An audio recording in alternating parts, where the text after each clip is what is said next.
Alhamdulillah masih bersama kami di sini. Saya Reda Zahril dan tentunya Ustadz Aslan tausiah langsung dari Max One Jalan Taman Makam Pahlawan dalam Tafari Tausiah Pagi Hari edisi Ramadan. Kita kembali ke Ustadz Aslan tadi.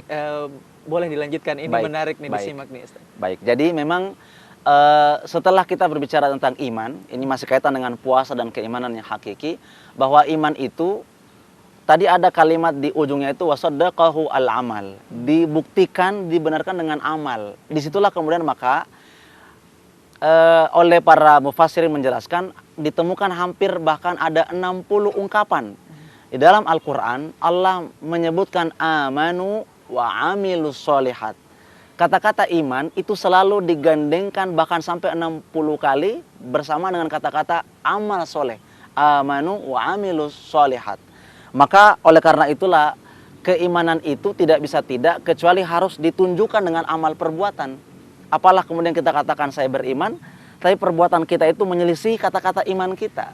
Saya beriman kepada Allah, tapi saya mengeluh dengan takdirnya Allah. Saya beriman kepada Allah, tapi saya ragu dengan kabar dari Rasulullah. Saya beriman kepada Allah, tapi saya agak kurang yakin dengan hadisnya Rasulullah. Berarti belum tepat. Karena keimanan itu harus diikuti dengan amal perbuatan. Nah, olehnya itu maka orang yang beriman dengan sebenar-benarnya iman, maka dia mestinya rela dengan apa yang Allah berikan kepadanya. Orang yang beriman dengan sebenar-benarnya iman, dia ridho dengan segala macam ketentuan Allah. Orang yang beriman dengan sebenar-benarnya iman, dia ridho diatur dengan segala hukum-hukumnya Allah dan hukum-hukumnya Rasulullah Shallallahu Alaihi Wasallam. Bahkan orang yang beriman adalah orang yang berserah diri secara total. Melanjutkan daripada itu, ada satu ayat Al-Quran. Dalam Al-Quran surah Al-Ahzab, Allah Subhanahu wa Ta'ala berfirman, "Wa ma kana li mu'minin wala mu'minatin idza qadallahu wa rasuluhu an yakuna lahumul khiyaratu min amrihim wa may ya'sillaha wa rasulahu faqad dhalla dhalalam mubina." Dan tidaklah pantas bagi laki-laki yang mukmin dan perempuan yang mukmin apabila Allah dan Rasulnya telah menetapkan suatu ketetapan, akan ada pilihan yang lain bagi mereka tentang urusan mereka. Terkait ayat ini, Al-Ahzab ayat 65 ini, saya ingin menyampaikan satu kisah. Satu kisah ini terkaitan dengan ayat ini, karena ini walaupun tidak berkaitan langsung, tapi kita akan kaitkan ini ada benang merah dengan amal ibadah puasa di bulan Ramadan yang sedang kita jalani saat ini. Ini kisah terjadi di waktu di zaman Nabi Shallallahu Alaihi Wasallam. Sebut saja sahabat itu bernama Julaibib. Ya. Ini kisah ya Ustaz? Iya, ini kisah Julaibib. Tidak ada binnya, ya. Tidak ada binnya. Julaibib tidak ada binnya. Kenapa? Memang pun dia orang yang tidak dikenal asal muasalnya. Anaknya siapa tidak ditahu juga. Padahal orang Arab itu, ya, orang Arab itu memang sejak dahulu memang mereka pakai bin. Karena itu menunjukkan kejelasan nasab. Kejelasan anaknya siapa. Ya, ya mudah-mudahan kita semua insya Allah walaupun kita tidak pakai bin, intinya kita jelas siapa bapaknya, siapa ibunya. Julaibib demikian adanya, pun dia orang yang sangat miskin, yang tidak punya apa-apa, kerjanya tidak jelas juga. Dia sebagai ahlu sufah, orang yang tinggal di sisi Masjid Nabawi di Madinah, yang kemudian hidup dari pemberian-pemberian yang ada dari Baitul Mal. Nah, suatu ketika Rasul datang bertanya kepada Julaibib, buat Julaibib ini bahkan tidak direkeng ya, kalau bahasa kita anak muda itu nggak dihitung. Mohon maaf mungkin Ustaz jago ya bahasa Makassarnya. Wajahnya itu katanya bukan juga buruk rupa, tapi tidak ada orang yang mau sama dia. Wajahnya bisa dibilang jauh dari kata tampan. Pokoknya tidak ada ganteng-gantengnya gitu. Tidak ada. Bahkan bentuknya kerdil, kemudian hitam. Ya intinya mungkin kalau dalam kacamata dan kebanyakan perempuan sejak dahulu pun juga itu kriteria yang artinya manusiawi. Mestinya mungkin tampan, putih, tinggi, dan seterusnya. Itu tidak ada ciri-ciri itu. Ya, maka Rasul datang suatu ketika, dia tanya, Julaibib, ya Rasul, enggak mau, mungkin saya pakai bahasa santai ya, enggak mau menikah.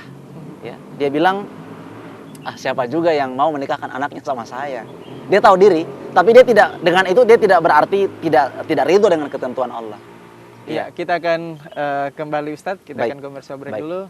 Pemirsa Tapari, dimanapun Anda berada, jangan kemana-mana, tetaplah bersama kami di Tapari edisi Ramadan dalam Tausiah Pagi Hari.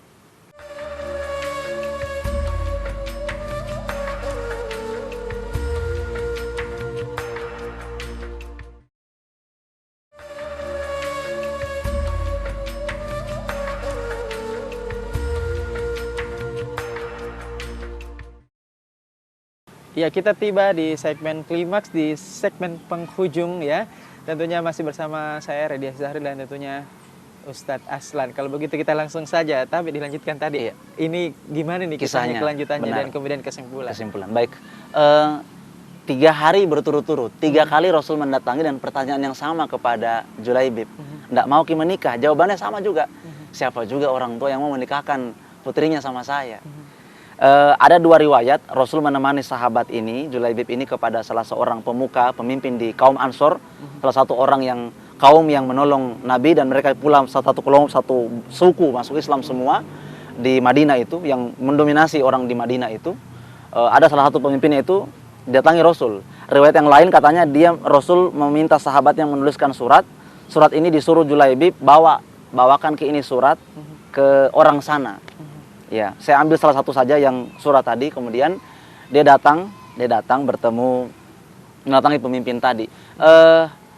Singkat cerita, itu anaknya sangat cantik sebenarnya. Pemimpinnya juga ini orang yang sangat disegani. Datanglah dia membawa surat tadi, dia baca.